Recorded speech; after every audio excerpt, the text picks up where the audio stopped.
ఓం శాంతి. నమస్కారం. ఈ కాలంలో మనందరం కూడా మనం తినే ఆహారంపై చాలా శ్రద్ధ పెడుతూ ఉన్నాం.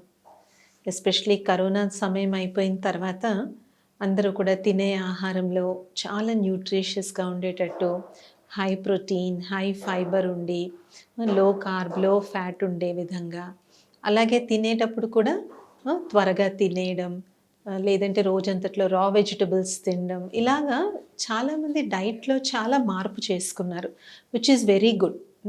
అలాగే ఆరోగ్యంలో ఫిజికల్ ఎక్సర్సైజ్‌కి కూడా చాలా ఇంపార్టెన్స్ ఇస్తూ చెప్పాలి అంటే కరోనా తర్వాత, లాక్‌డౌన్ తర్వాత ఓపెన్ అయిపోయిన తర్వాత number of people who are walking and jogging increase అయింది. ఇంతకుముందు ఎవరో వెళ్ళేవారు వాకింగ్‌కి. కానీ ఇప్పుడేంటి ప్రతి ఒక్కళ్ళు కూడా అట్‌లీస్ట్ డేలో కొంచెం సేపన్నా జాగింగ్ చేయడం, వాకింగ్, స్విమ్మింగ్, సైక్లింగ్ ఇలాగ ఏదో ఒక ఎక్సర్సైజ్‌ని కూడా పాటిస్తూ ఉన్నారు. రైట్? సో, ఈ విధంగా మనం స్థూల ఆరోగ్యానికి చాలా ఇంపార్టెన్స్ ఇస్తున్నాం. Which is a very good thing. అయితే మనం ఆరోగ్యం కోసం ఏదైతే ఆహారం తీసుకుంటున్నామో, రైట్?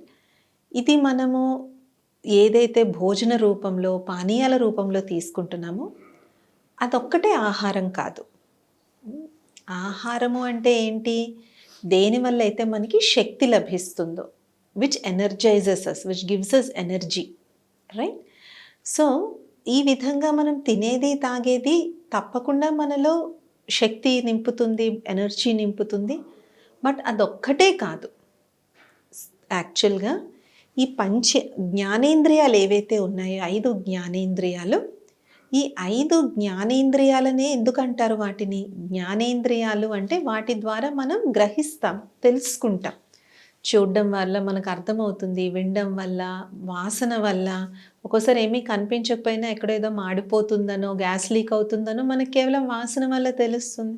అలాగే రుచి ద్వారా మనకి తెలుస్తుంది. అలాగే స్పర్శ ద్వారా పట్టుకుంటే అది మెత్తగా ఉందా, గట్టిగా ఉందా, చల్లగా ఉందా, వేడిగా ఉందా అన్నది తెలుస్తుంది మనకి.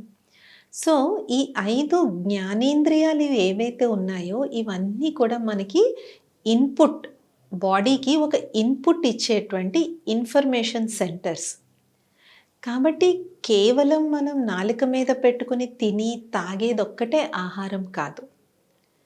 మనం చూసేది, వినేది, మాట్లాడేది అండ్ ఎవరి సాంగత్యంలో, ఎవరి కంపెనీలో మనం ఉంటున్నామో ఇవన్నీ కూడా మన బాడీలో ఎనర్జీని, వైబ్రేషన్స్‌ని క్రియేట్ చేస్తాయి. మనం రోజంతా ఎంత సాత్వికాహారం తిని, ఎంత ఫ్రెష్‌గా తిన్నా, మనం చూసే విషయాలలో ఎక్కువగా కానీ నెగటివిటీ ఉన్నట్లయితే, ఆ నెగటివ్ ఇంప్రెషన్ అనేటువంటిది మన మనస్సు మీద పడుతుంది. ఆ నెగటివ్ ఇంప్రెషనే నెగటివ్ థింకింగ్ కింద, నెగటివ్ థాట్స్ కింద తయారవుతుంది. కొంతమంది అంటారు, మా లైఫ్‌లో మాకేం ప్రాబ్లం లేదండి, అంతా మంచిగా ఉంది. కానీ ఎందుకు ఊరికే నెగటివ్ థింకింగ్ ఎక్కువైపోయిందండి, ఓవర్ థింకింగ్ ఎక్కువైపోయిందండి, యాంగ్జైటీ ఎక్కువైందండి అంటారు. అలాంటి వాళ్ళు గమనించుకోవాల్సినటువంటిది ఏంటంటే, నేను రోజంతటి దాంట్లో ఏమి చూస్తున్నాను, ఏమి వింటున్నాను. చూడండి, దీనికి ఇంటర్నెట్‌ని అందరూ బ్లేమ్ చేయొచ్చు. కానీ ఇంటర్నెట్‌లో అన్ని రకాల విషయాలు ఉన్నాయి. అందులో ఏం చూడాలి, ఏం చూడకూడదు, ఏం వినాలి, ఏం వినకూడదు అనేటువంటి రిమోట్ కంట్రోల్ మాత్రం మన దగ్గరే ఉంది కదా! ఈ సోషల్ మీడియా అంతా కూడా మన ఇంట్రెస్ట్ బట్టే మనకి సజెషన్స్ ఇస్తూ ఉంటుంది. మనం పదే పదే నెగెటివ్ విషయాలు చూసేందుకు ఇంట్రెస్ట్ ఉంటే అది కూడా నెగెటివ్ విషయాలే సజెస్ట్ చేస్తుంది. అదే మనం స్పిరిచువాలిటీ విషయాలు, మంచి విషయాలు, హెల్త్‌కి సంబంధించినటువంటివి, స్పిరిచువల్ విషయాలు వింటూ ఉంటే అది అవే సజెషన్స్ మనకి ఇస్తుంది. రైట్? సో, ఈ యంత్రాన్ని మనం ఎలా వాడుకోవాలి అనేటువంటిది మన చేతిలో ఉంది. కాబట్టి ఆహారము అంటే మనం చూసేది, వినేది కూడా. వినడము అంటే కేవలం డిజిటల్ డివైసెస్‌లో వినేది మాత్రమే కాదు. పనికిరాని విషయాలను వినడం, గాసిప్ వినడం, ఎవరన్నా ఇద్దరు మాట్లాడుకుంటూ ఉంటే మనం వెళ్ళి ఎంత రుచికరంగా వింటాము అంటే, మనకది ఎంత టేస్టీగా అంటే it is a taste of the ear, శ్రవణానందము అని అంటారు. అంటే వినడానికి మనకి ఎంతో ఇంట్రెస్ట్‌గా ఉంటుంది. అవునా, వాళ్ళు అలాగా, వీళ్ళు ఇలాగా, అలా జరిగిందా, ఇలా జరిగిందా. ఆ పనితో మనకి ఏమీ సంబంధం ఉండదు. సంబంధం లేకపోవడం కాదు కదా! దాని గురించి మనం ఏమి చెయ్యను కూడా చెయ్యలేం.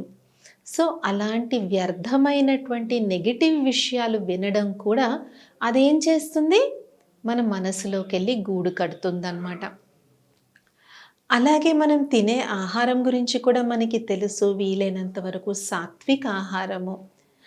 ఏ ఆహారంలో అయితే ప్రాణశక్తి అనేటువంటిది ఉంటుందో, ఏ ఆహారంలో అయితే జీవకళ అనేటువంటిది ఉంటుందో, అలాంటి ఆహారం స్వీకరించడం వల్ల మనం ఎంతో శారీరకంగా, మానసికంగా కూడా ఆరోగ్యంగా ఉంటాం. ఇక 4 మనం ఎవరి కంపెనీలో తిరుగుతాము. మీరు అనొచ్చు కంపెనీ ఎలాగ మనకి ఫుడ్ అవుతుంది అని. వాళ్ళు చెప్పే మాటలు, వాళ్ళ వ్యవహారము, వాళ్ళ వైబ్రేషన్స్ ఇవన్నీ కూడా మనకి ఒక ఇన్‌పుట్ కిందే పనిచేస్తాయి. చాలామంది దురలవాట్లకు అలవాటు పడడానికి కారణం చెడు సాంగత్యం. హ్మ్. అంటారు. ఏమోనండి ఎప్పుడో కాలేజ్ టైంలో ఫ్రెండ్స్‌తో ఒకసారి స్టార్ట్ చేశాను. ఇంక అంతే అది అలా అలవాటయిపోయిందండి అని అంటారు. ఏ ఫ్రెండ్ అయితే మనల్ని ఆ వ్యసనాల్లోకి దించారో, ఆ ఫ్రెండ్ ఇప్పుడు ఎక్కడున్నాడో మనకు తెలియకపోవచ్చు. కానీ ఆ వ్యసనం మాత్రం జీవితాంతం మనకొక శాపం కింద మారిపోతుంది. కాబట్టి మనం ఎలాంటి కంపెనీలో ఉంటున్నామో అది చాలా ఇంపార్టెంట్. అందుకే స్వామి వివేకానంద గారు అనేవారు, reject negative people and negative situations like a poison అని. నెగెటివ్ పీపుల్ అంటే ఎప్పుడు చూడండి కొంతమంది అన్ని కంప్లెయింట్సే చెప్తూ ఉంటారు. లేదంటే నెగెటివ్ సిట్యుయేషన్స్ అక్కడ వైబ్రేషన్స్ బాగోలేవు, అక్కడ ఎనర్జీ బాలేదు, అక్కడ చాలా వ్యసనాలకి బానిసలవుతున్నారు. ఇలాంటి వాతావరణం నుంచి మనల్ని మనం కాపాడుకోవడం చాలా చాలా ముఖ్యం. ఎందుకంటే మనం చూసేది, వినేది, మనం తినేది, మనం ఎలాంటి కంపెనీలో ఉంటున్నామో ఇవన్నీ మనకి ఆహారం కింద పనిచేస్తుంది. కాబట్టి మనకి ఊరికే చికాకొస్తుంది, ఊరికే కోపమొస్తుంది, ఎక్కువ నెగెటివ్ థింకింగ్ అయిపోయింది, ఓవర్ థింకింగ్ అయిపోయింది, పడుకుంటున్నా నాకు ఆలోచనలే నడుస్తున్నాయి అంటే మాత్రం నేను ఈ 5 జ్ఞానేంద్రియాల ద్వారా ఎలాంటి ఆహారాన్ని స్వీకరిస్తున్నాను అనేటువంటి దానిపై మనం చిన్న గమనిక పెట్టుకోవాలి. హెల్తీ ఫుడ్ వల్ల హెల్తీ బాడీ వస్తుంది కరెక్టే. కానీ మిగిలినవన్నీ హెల్తీగా ఉన్నప్పుడు healthy body and healthy mind మనకి లభిస్తుందన్నమాట. కాబట్టి మనం జ్ఞానేంద్రియాల ద్వారా తీసుకునే ఆహారాన్ని కూడా వీలైనంత వరకు ఫ్రెష్‌గా, తాజాగా, పాజిటివ్‌గా ఉండేటట్టుగా తీసుకుందాం. ఓం శాంతి. నమస్తే.